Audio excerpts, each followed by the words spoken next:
This is the Panama Canal. On the surface, it's just a narrow, human-made waterway connecting the Atlantic and Pacific Oceans. But about 70% of the ships passing through it are either heading to or leaving the US, making it the canal's biggest client. China is the second.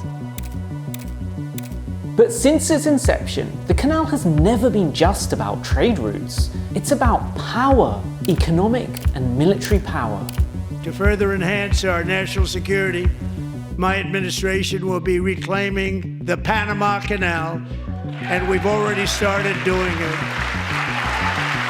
Now, as China continues to challenge US global influence, Trump's attempts to take back the canal tap into deeper anxieties about the US's weakening global dominance. If you really want to simplify it, the Chinese are wanting to do development, the United States wants to go to war.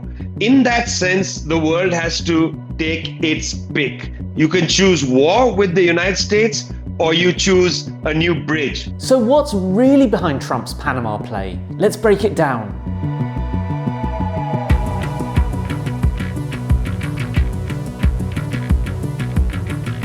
Since the late 19th century, the Panama Canal has been central to expanding the US empire in Latin America and the Pacific. It's an asset with immense economic and military value.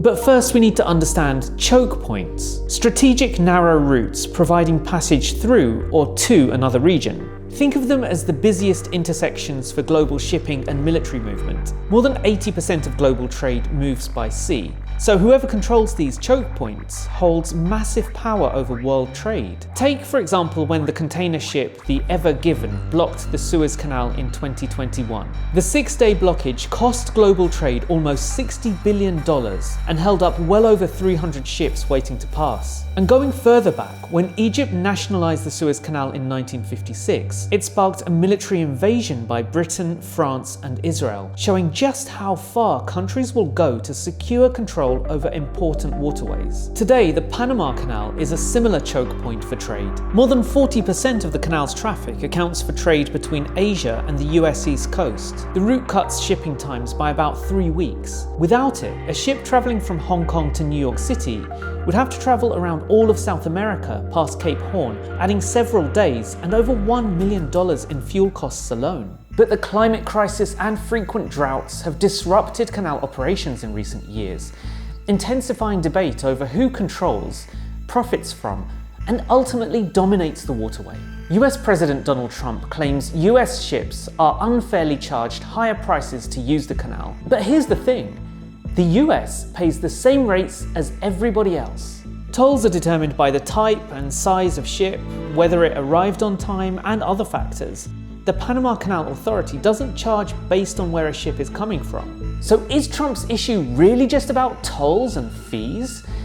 Short answer, no, of course not. The United States controlled the Panama Canal fully. The United States can deny its use to all kinds of powers. It could deny its use to commercial ships, saying that, we just don't want Chinese ships to go through there. They can say and do whatever they want. It's very useful as an instrument of a commercial war against the planet. But it's also risky because if you start doing that in Panama, what happens in other ports? The treaties of fair use of waterways comes under question, and the US shipping could be denied in other places. It's a risky strategy, but it's useful.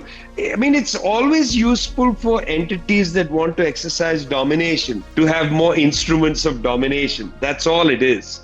So why does Trump think he has the right to take it back? The Panama Canal was built by Americans for Americans, not for others, but others could use it. Technically, Trump isn't completely wrong. You see, the canal has a complicated history, and it was in 1904 that the US took over France's disastrous attempt to build it, finally opening it in 1914. And yes, it stayed under some form of US administration until 1999, when the country relinquished full control to Panama in accordance with the 1977 Torrijos-Carter treaties.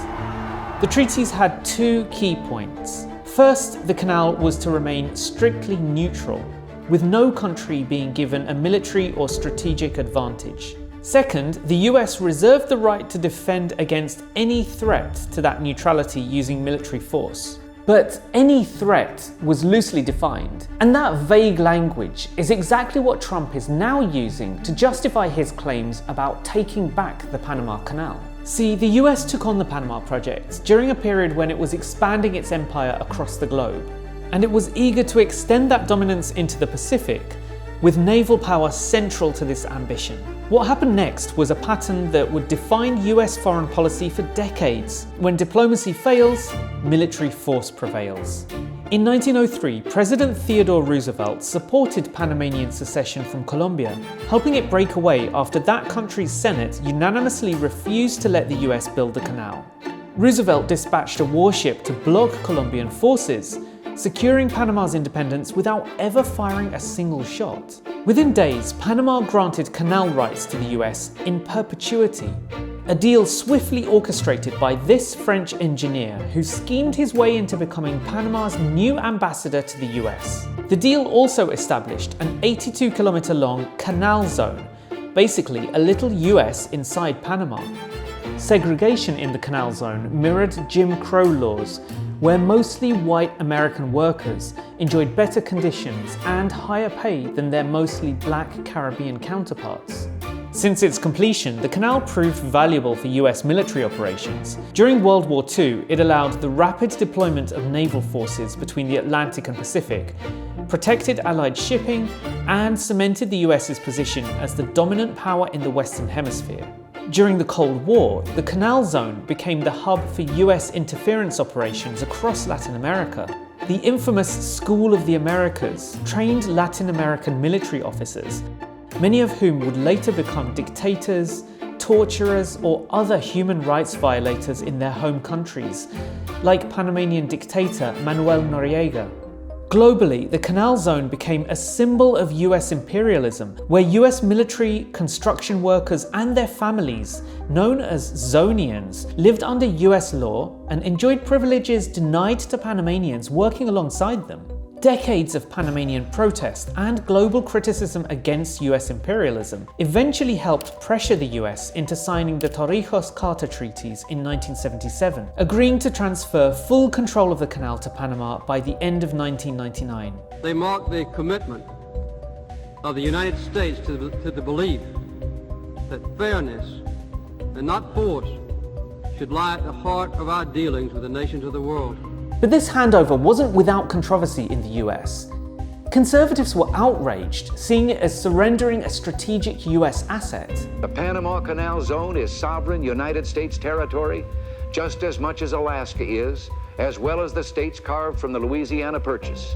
We bought it, we paid for it. Trump uses this same logic to justify his push for the canal today, with an added twist. And above all, China is operating the Panama Canal, and we didn't give it to China, we gave it to Panama, and we're taking it back. US media outlets and politicians often say there's a new Cold War with China because its growing economic and military might is seen as a threat to US dominance. The Panama Canal has become a focal point in this rivalry. China, which is the second largest user of the canal, has invested billions in ports and infrastructure near the canal and throughout Panama.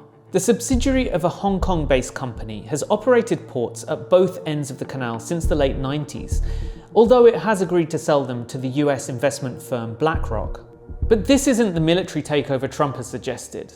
The world does not need a king or a kingpin. We don't need a mafia godfather. The world needs a community of nations to respect each other, to have peace and development. That's what people want. Nobody wants to take the role of the United States government. Nobody. In fact, the United States is ruining its own position in the world. Unlike the US, which built its influence through military force, having around 750 military bases in more than 80 countries and territories, China's approach is mainly economic.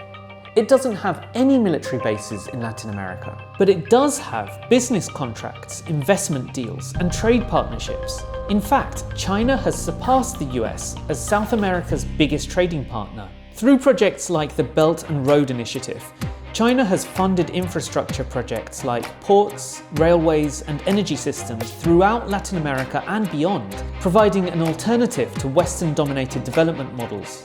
China's growing footprint in Panama and the rest of Latin America is changing the region and raising new questions. While some welcome investment in new infrastructure, others worry about debt, labour rights, and environmental impacts. In Panama, as in many countries, activists and communities are demanding more say in decisions that shape their future, whether the partner is Washington or Beijing.